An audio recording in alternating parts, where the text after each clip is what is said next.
नमस्कार, मैं हूं डॉक्टर प्रसून कुमार मिश्र। हमारे विशेष कार्यक्रम कल्प वृक्ष में आपका स्वागत है। कल्प वृक्ष कार्यक्रम अध्यात्म से जुड़े पहलुओं से आपका परिचय कराता है। ध्यान अध्यात्म का आधार है। ध्यान लगाने से मन शांत होता है। संसार की आपाधापी में ध्यान से शांति आ सकती है। मेडिटेशन के माध्यम से दाजी लंबे समय से इस कार्य में लगे हुए हैं। कल्प वृक्ष की इस कड़ी में दाजी बताएंगे कि ध्यान से कैसे विश्व शांति आ सकती है। लेकिन आगे चलने से पहले हम जान लेते हैं दाजी के बारे में। दाजी अर्थात Padma Bhushan doctor Kamlesh D Patel meditation और ध्यान विशेषकर प्राणाहुति क्रिया के माध्यम से संसार में शांति और विश्व बंधुत्व की अलख जगा रहे हैं। इनका जन्म 1956 में गुजरात में हुआ था। दाजी आध्यात्मिक प्रेरक, लेखक और चिंतक हैं। उत्तर प्रदेश के शाहजहांपुर के श्री रामचंद्र जी के शिष्य हैं और श्री रामचंद्र मिशन के वर्तमान में अध्यक्ष भी हैं। उन्होंने अहमदाबाद में फार्मेसी की पढ़ाई की और उसके बाद कई वर्षों तक अमेरिका में रहे और वहीं कार्य करते रहे। फार्मेसी की पढ़ाई के दौरान 1976 में वे ध्यान का अभ्यास करने लगे थे। आज तेलंगाना राज्य में हैदराबाद के पास कान्हा शांति वनम नाम से ध्यान मंडप सह निवास स्थान है, जहां हार्टफुलनेस कार्यक्रम के तहत लगभग 1 लाख लोग मेडिटेशन कर सकते हैं। इन्होंने the wisdom bridge, the heartfulness way जैसी कई पुस्तकों का लेखन किया है। भारत सरकार ने इनके कार्यों को देखते हुए 2023 में पद्म भूषण से इन्हें सम्मानित किया।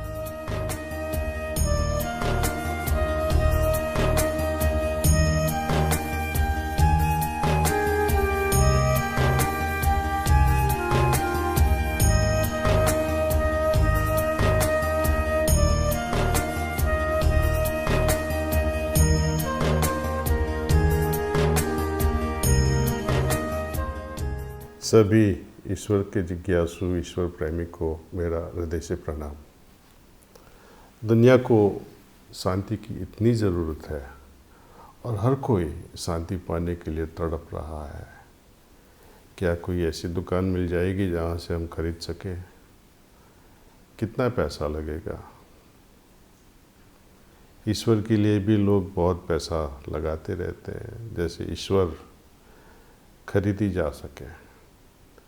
हमारा हिंदू धर्म, हमारे इंडियन कल्चर, भारतीय कल्चर मशहूर है कि ब्रह्म विद्या, ईश्वर विद्या, गॉड रियलाइजेशन, मोक्ष, ये सब के लिए कीमत नहीं चुकानी पड़ती है। यदि आप इसी के लिए कीमत चुकाने को तैयार है तो कितना दोगे? और यदि ईश्वर तत्व के लिए, ब्रह्म विद्या के लिए आप कुछ दे भी सकते हो, तो आपको क्या सही में ईश्वर की ज़रूरत है? सोचिए। प्रत्येक व्यक्ति, प्रत्येक परिवार, प्रत्येक समुदाय, प्रत्येक राष्ट्र के समक्ष शांति होनी चाहिए, तभी विश्व शांति प्राप्त हो सकती है। मेरे गुरुजी महाराज श्री पूज्य बाबूजी साहब ने बहुत समय पहले विश्व शांति पर यूनाइटेड नेशंस को एक पत्र लिखा था, शायद है ईयर 1956 और 55। उन्होंने कहा कि विश्व में शांति कैसे हो सकती है जब तक प्रत्येक व्यक्ति, फिर से कहता हूँ, जब तक प्रत्येक व्यक्ति यह प्राप्त करने की जिज्ञासा नहीं रखता। आध्यात्मिकता में हम अपने भीतर शांति की स्थिति स्थापित करने में सक्षम हों और प्रत्येक दिन चेतना की नई ऊंचाइयों को भी पार करने का अभ्यास तो करते ही हैं। हाल ही में हमने इसके लिए हार्टफुलनेस द्वारा हमारे देश में एक खास अभियान शुरू किया था, जिसको हर दिल ध्यान हर दिन ध्यान का नाम दिया था। हर दिल ध्यान हर दिन ध्यान। मुझे यह बताने को बड़ी खुशी हो रही है कि एकात्म अभियान में आज तक करोड़ों लोगों ने हमारे साथ ध्यान की यात्रा शुरू की है। मध्य प्रदेश से शुरू हुई थी, अभी तमिलनाडु में चालू है, उत्तर प्रदेश में चालू है, गुजरात में चालू है। कई राज्यों में हमने एक अभियान शुरू किया कि हर गांव में, हर घर में लोग ध्यान से परिचित हो। ध्यान क्या असलियत है। और ये सब, जैसे मैंने पहले ही आपको बताया कि ब्रह्म विद्या ऐसी चीज़ है जिसको बेची नहीं जा सकती।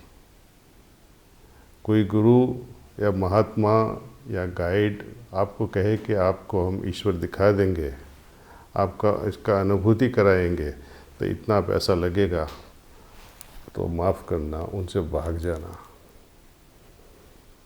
आध्यात्मिकता की दुकानें नहीं खुलती हैं, शांति के लिए दुकानें नहीं खुलती हैं। उसके लिए हमारे हृदय को खुला रखना है, ईश्वर से प्रार्थना करना है पूरे हृदय से। हृदय में रोना भी आए तो अच्छा हो जाएगा। जैसे बच्चा माँ के लिए रोता है, कभी एक बार ईश्वर के लिए रो लो, देखो बाद में क्या एक तरह का रेवोल्यूशन अंदर से होता है। आज दुनिया इतनी गंभीर समस्याओं से गुजर रही है कि मानवता को उसका सामना करना कई बार असंभव लगता है। कई लोग मुझे पूछते हैं कि ये सब अशांतियाँ, युद्ध, एक दूसरे के साथ शांति के लिए युद्ध कर रहे हैं, क्या पॉसिबल है? हमने देखा है, रामायण में भी देखा है, महाभारत में भी देखा है, अवतार पुरुषों ने भी एक युद्ध डिक्लेयर किया था। लेकिन कब किया था? जब सब डिप्लोमेटिक वेज वर फेलिंग। आजकल भी आई एम श्योर कि लोगों ने भी डिप्लोमेटिक वेज इम्प्लाई तो किया ही होगा।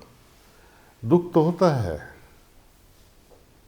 कि इतना वायोलेंस, इतनी हिंसा, और उसमें छोटे छोटे बच्चे, प्रेग्नेंट वीमेन, असहाय एल्डर्स को कितना भुगतना पड़ता है। आर्टिफिशियल इंटेलिजेंस, जो एआई जैसे आविष्कार नया भविष्य रच रहे हैं, हम आज की डिजिटल दुनिया की रफ्तार से लगातार व्याकुलता और बेचैनी महसूस करते तो हैं। तो हम अपना संतुलन कैसे बनाए रख सकते हैं? सपोज़ इसका मैं संतुलन करना चाहता हूँ, तो उसके सेंटर में मेरे को उसको बैलेंस करना पड़ेगा। इंसान का, मानव जीवन का सेंटर क्या है? शरीर। तो फिजिकल बैलेंस होगा। हाथी भी करता है, आपने देखा होगा सर्कस में, एक पाँव पे खड़ा हो जाता है, वो भी बैलेंसिंग एक्ट है। मस्तिष्क का बैलेंस वहाँ कैसे करोगे? इमोशनल बैलेंस वो कैसे करोगे? तो हमारे देश में एक बहुत ही अच्छा शब्द यूज किया है, स्वास्थ्य, जो स्व में स्थायी है। जो स्व में स्थायी हो गया, जो उसका बैलेंस स्व पे हो गया, वो उसका बैलेंस नेचुरली सहज रूप में हो जाता है। महाभारत के प्रसिद्ध महाकाव्य में भगवान श्री कृष्ण अर्जुन को मार्गदर्शन करते हैं। उन्होंने रणभूमि में मात्र चंद श्लोक ही बोले थे। आप जरा ख्याल कीजिए, आप जब गीता पढ़ते हैं, फास्ट पढ़ते हैं, फिर भी आपको टाइम कितना लगेगा पढ़ते पढ़ते पढ़ते? ऐसी हालत जब महाभारत की हुई थी, युद्ध शुरू होने के वो पिगल्स में बढ़ चुके थे, और अर्जुन बैठ के बोलता है कि प्रभु हम लड़ेंगे नहीं। तो क्या ये 18 चैप्टर्स सही में भगवान ने बोले थे, या कुछ चंद श्लोक ही बोल दिए, और जो कुछ न कहा उसको ट्रांसमिट किया? कुछ जो वेद व्यास ने जो ट्रांसमिट किया वो पढ़ लिया, समझ लिया, और उसको अपनी भाषा में उनको ट्रांसक्राइब किया। ये भी एक बड़ी समझने जैसी चीज़ है कि जब ऊपर से ज्ञान आता है, कौन से शब्दों में आता है? ब्रह्म लोक से जब ज्ञान हमारे अंदर उतरता है, तो उसकी महसूसी, उसका उनकी अनुभूति कैसे हो सकती है।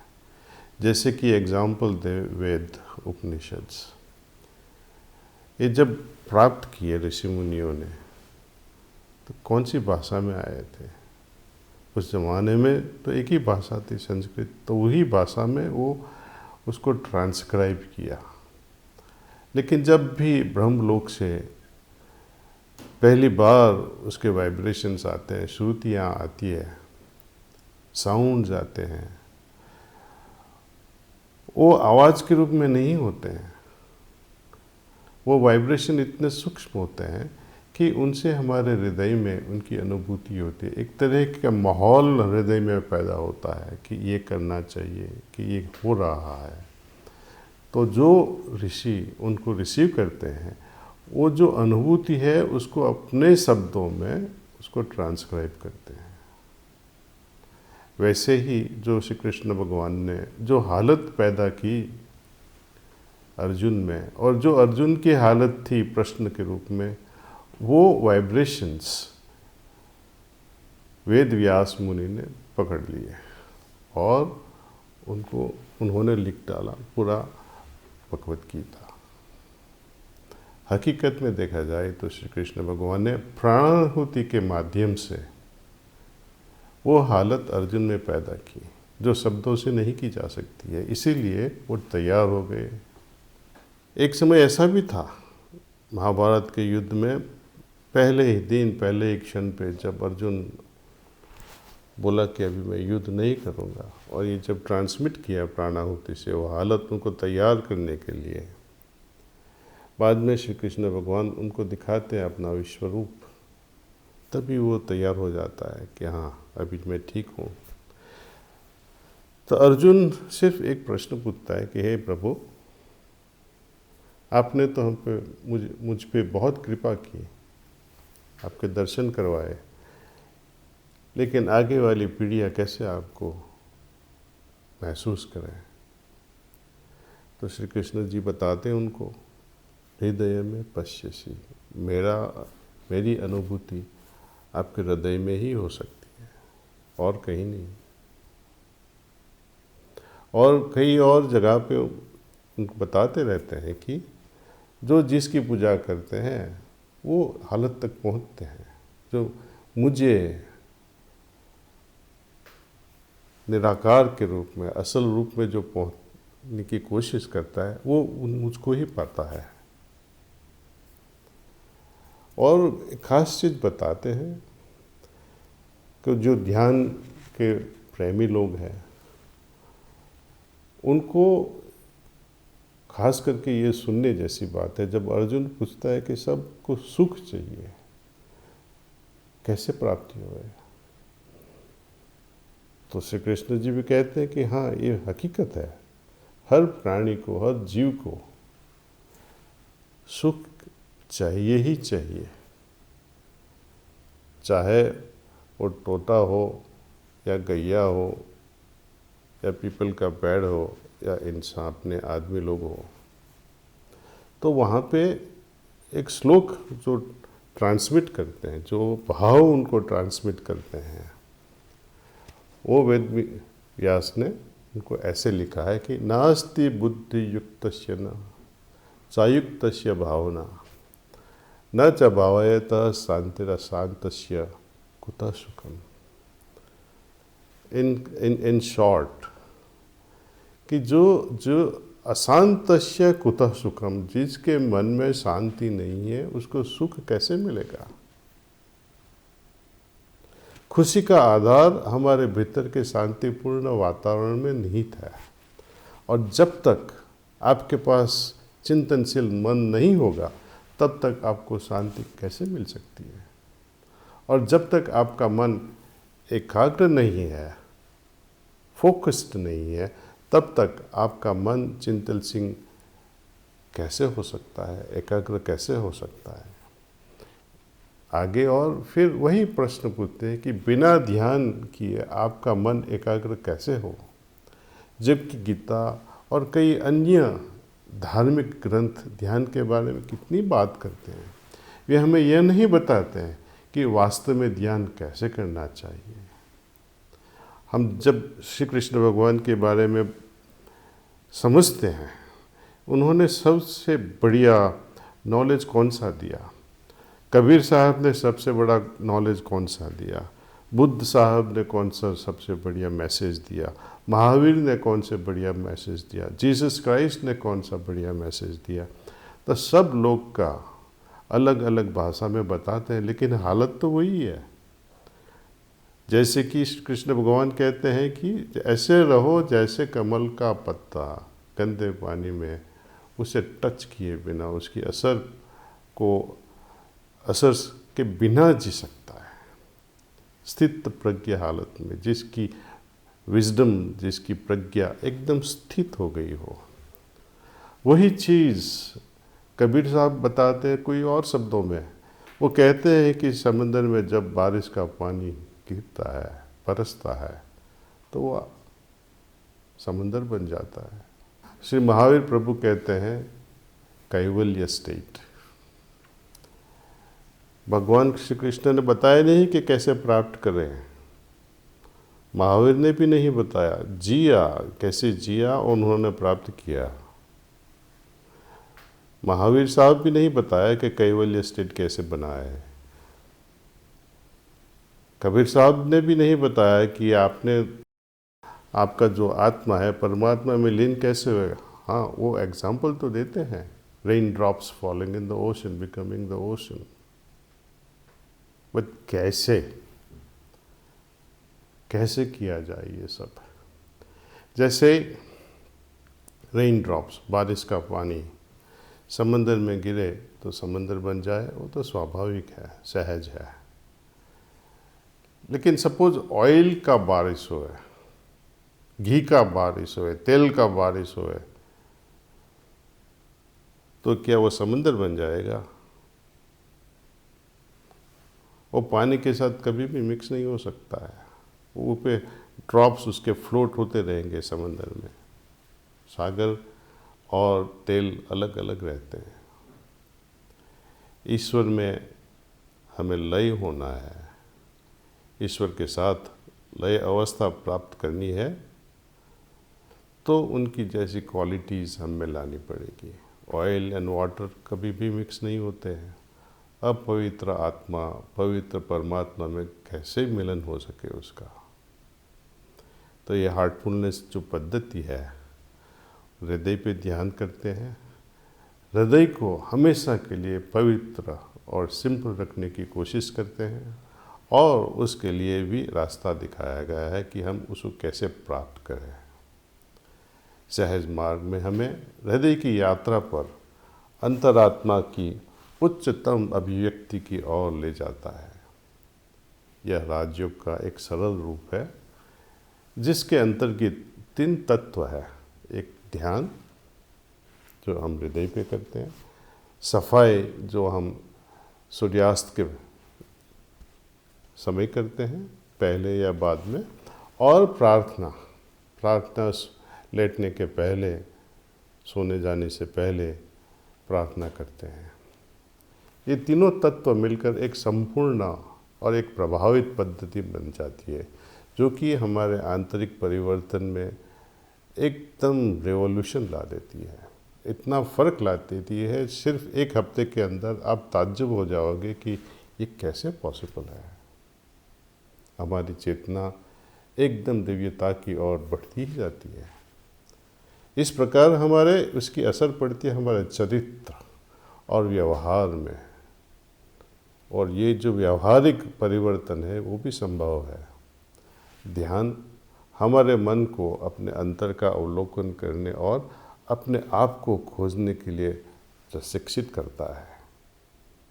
यह एक प्राचीन यौगिक पद्धति है जो प्राणाहुति से संभव होता है। ऑर्डिनरी ध्यान आप तो करते हैं, सब लोग ध्यान तो करते ही हैं। कई लोग पैसे पे करते हैं, कई लोग लोगों पे करते हैं, कई लोग एक्टर एक्ट्रेसेस पे ध्यान लगाते ही रहते हैं। असल में ध्यान ईश्वर पे ही किया जाता है, और ये ध्यान के साथ यदि हमें कोई प्राणाहुति देने वाला गुरु मिल जाए तो आपके ध्यान में एक तरह की ताज्जुब की असर पड़ती है। आप कभी मान भी नहीं सकोगे कि मैं इतना समय बैठ भी सकता हूँ। तो प्रश्न उठता है कि प्राणाहुति क्या है जो ध्यान को इतना इंटेंस बना देती है। ये प्राणाहुति वो योगी की कहे कि योगिक शक्ति है। जो योगी ईश्वरमय हो चुका होता है वो ही ये प्राणाहुति का फ्लो हमारे हृदय में ला सकते हैं। टूक में कहा जाए तो प्राणस्य प्राणः इति प्राणाहुति, मतलब के प्राण का अर्थ आप सब जानते जो हमें जीवन दे रहा है, जीवन शक्ति है, और आहुति का अर्थ है बेट, गिफ्ट। इसलिए प्राणाहुति का अर्थ है जो हमारी जीवन शक्ति को और आगे बढ़ाता है, उसको पोषण देता है, उसको नरिशमेंट देता है। जैसे शरीर के लिए हम अन्न लेते हैं, बैलेंस डाइट लेते हैं, मन की वृद्धि के लिए मस्तिष्क, इंटेलिजेंस, सोच, उसको बढ़ाने के लिए हम पढ़ते लिखते हैं, यूनिवर्सिटी जाते हैं, अपने माँ बाप के साथ इंटरेक्शन करते हैं, हमारे एल्डर्स के साथ बातचीत करते हैं, कुछ न कुछ नया नया सीखते रहते हैं। लेकिन जब आत्मा की बात करते हैं कि उसका भोजन क्या है, उसका नरिशमेंट हम कैसे करेंगे,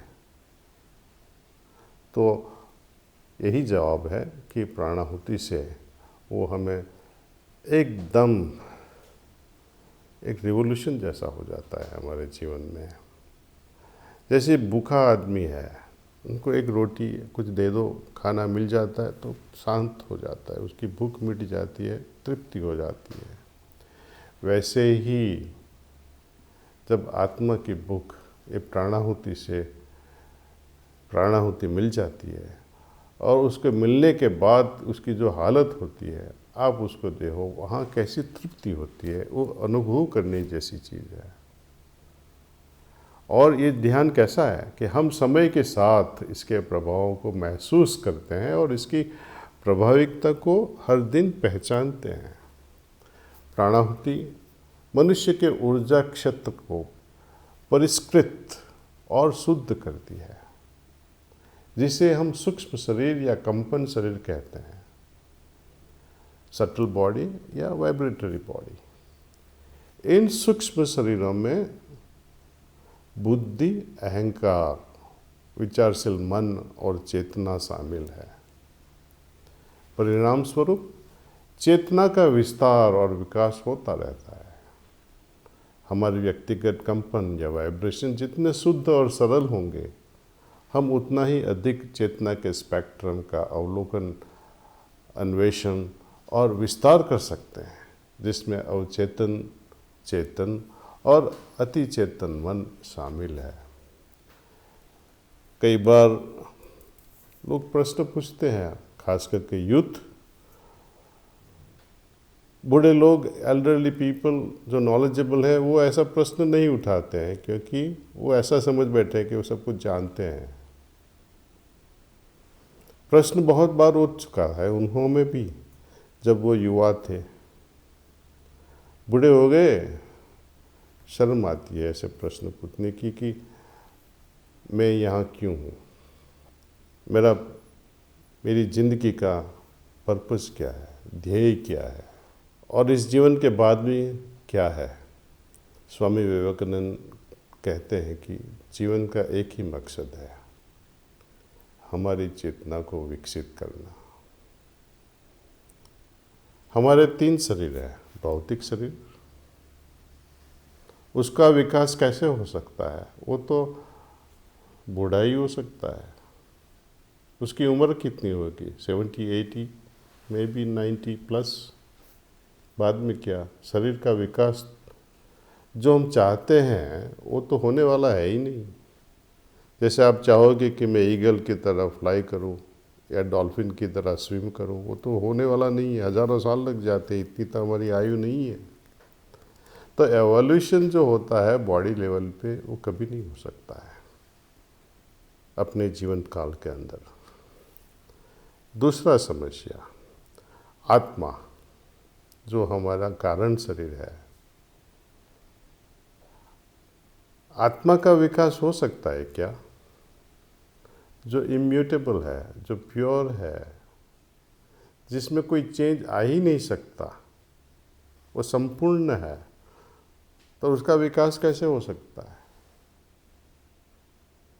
तो रहा एक सूक्ष्म शरीर जिसको सटल बॉडीज कहते हैं, और ये जो हमारी चेतना है, हमारी कॉन्शियसनेस है, वो मनस, बुद्धि और अहंकार से बदलती रहती है। जैसी हमारी सोच, जैसी हमारी बुद्धि, जैसा हमारा अहंकार, वो तीनों हमारी चेतना को बदलते रहते हैं। ध्यान के माध्यम से हमारी चेतना बदलती है, क्योंकि हमारा मन बदलता है, हमारी सोच बदलती जाती है, हमारी बुद्धि बदलती जाती है, और जो अहंकार है वो धीरे धीरे धीरे धीरे सूक्ष्म होके ईश्वरमय हो जाता है,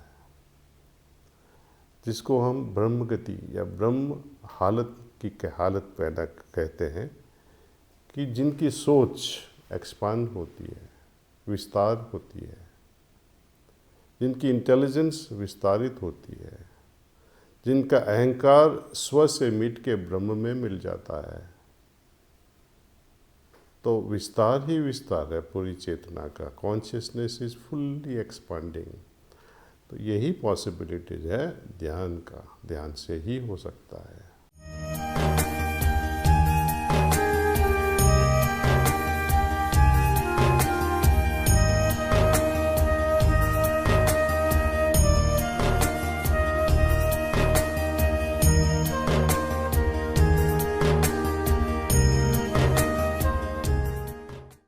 शांत मन का व्यक्ति ही सृजनात्मक और सकारात्मक कार्यों की ओर बढ़ता है। हर एक व्यक्ति के मन की शांति ही विश्व शांति का आधार है और विश्व सकारात्मक निर्माण की ओर अग्रसर हो सकता है। इतना ही नहीं, विश्व शांति से ही वसुधैव कुटुंबकम भी संभव है। तो इस कार्यक्रम में इतना ही। हमें दीजिए अनुमति। नमस्कार।